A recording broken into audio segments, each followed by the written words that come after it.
What's up guys, it's Elbareth, and today I am bringing you the ranged DPS guide to the elite version of Protectors of the Endless.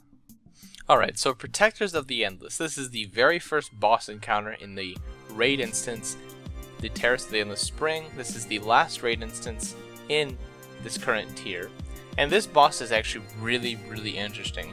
Now it's a group boss fight, so there's actually 3 bosses that you have to defeat individually, one by one, and then finally the fight's over. And the interesting thing about this is that you can do it in any order you want. So there are 3 bosses: Protector Kolan, Elder Regale, and Elder Asani. Now, the fight gets easier depending on how you kill these, the order you kill them in, because each of them does certain abilities that can make the fight even harder. Now, if you do them in the hardest order, which is defeating Protector Kolan last, you do get special loot called Elite Loot, which is a higher item level than normal loot, and also has better stats. This is kind of like the unlockable hard modes in Old War.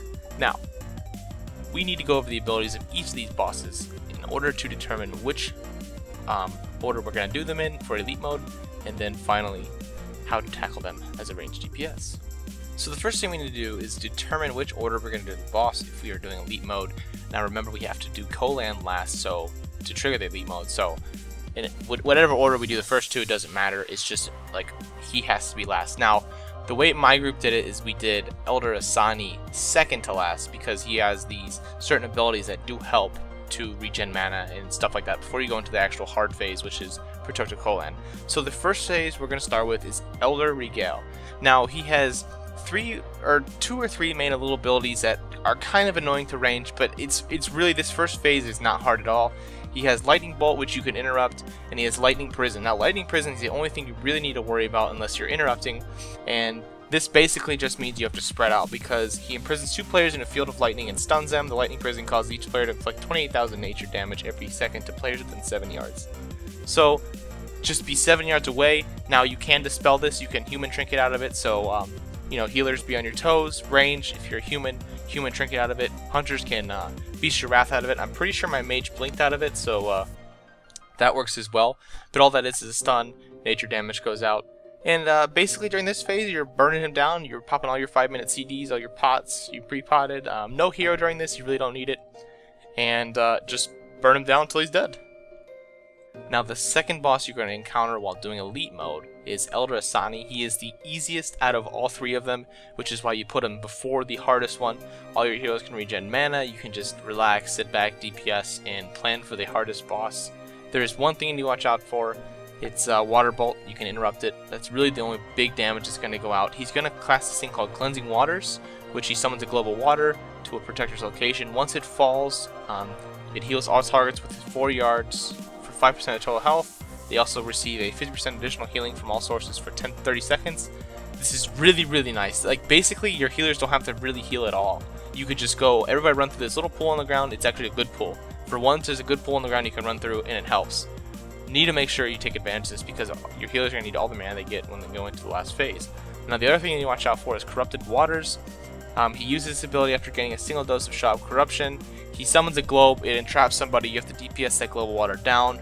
Once the globe is broken, though, once you DPS the globe broken, there's going to be an ability called Purify that goes out. And what Purified is basically a little mini lust. If you're within 15 yards, you get a little mini lust for 20 seconds. It's really nice. It helps speed the phase along, and it's good to be within it. So within 15 yards, as soon as the globe's down. Again, this phase is really simple. Nothing really going on. For ranged, all you're doing is DPSing. If you can interrupt the water bolt, go ahead. Make sure to be within 15 yards when the globe dies, and also run through the little blue pool on the ground to help out your healers. Now, Protector Kolan is the last person you are going to be killing in this encounter to get Elite Mode. He has to be defeated last to get the Elite Gear, and he is the hardest out of all 3. Now, you can make this really easy on yourselves if you study up the 3 abilities he does and perform all the mechanics to perfection. Now, the 3 abilities we have to watch out for: Touch of Shaw. This is not avoided at all. He just throws out, corrupts a player for inflicting 35,000 shadow damage every 3 seconds until we basically defeat the boss. So every person's going to have that if you're living long enough. If the boss is alive long enough, everybody's going to have 35,000 shadow damage ticking every 3 seconds. This is kind of a mini enrage along with the hard enrage timer, so if your healers are out of mana or if you're not killing him fast enough, this is definitely going to wipe you. The second ability you have to watch out for is Defiled Ground. He basically drops a pole on the ground and inflicts 55,000 shadow damage every second, and increasing in damage taken from the Defiled Ground by 0% for 1.2 minutes. This effect stacks.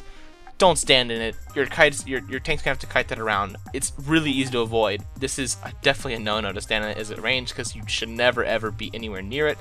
Only for the melee. The one thing we do need to watch out for if you're a ranged DPS is called Expel Corruption. Now we can totally avoid this if we stack correctly. He uses an ability after getting 2 doses of Shaw of Corruption. He expels a mass corruption at his location for the remainder of the fight, inflicting 85,000 shadow damage to all players within 30 yards for 1.5 seconds. Now, this decreases the farther away you are. If you are 30 yards away, you will not get hit by this at all. It's basically going to drop a giant circle in the air, and if you're within that circle, you're going to get hit for a lot of damage, and your healer's not going to be able to keep you up. But as a ranged, we have the advantage of standing 30 yards away anyway, so when he does cast this, we don't have to move at all. All we can do is tunnel vision the boss, as bad as that sounds, but we can tunnel vision the boss, not really have to worry about moving until the boss is moved to the next location, in which case we move 30 yards back out again, continue casting. This really helps casters who have slow cast times and can't really move all that much. This is really good strategy. You really need to make sure though that your tank picks a good place to start kiting him from. I will mark up a diagram real quick to show you how we did it, and then I'm sure you can see from the video how we did it as well. But really, there's not too much moving as a ranged DPS. As a hunter, you can probably stack in it with a melee if you want. You really shouldn't have to, but I mean, disengage makes that like laughable. Blink's the same thing, but really, this is your turn and burn. You're popping hero here, you're hitting all your cooldowns, you're potting. Like, this is the last phase. You get this down, you got some cool elite loot. Use a coin, get that elite ring, which I got, so pretty cool. I mean, this fight overall isn't hard at all. I really think it was a pretty fun fight, pretty good entrance boss, and the elite mode kind of added a little twist to it. You know, add some cool loot. You can hang out in Stormwind or the shrine with your little elite tags. It's pretty good. But overall, easy boss. You follow this guide correctly, you're gonna get it down in no time.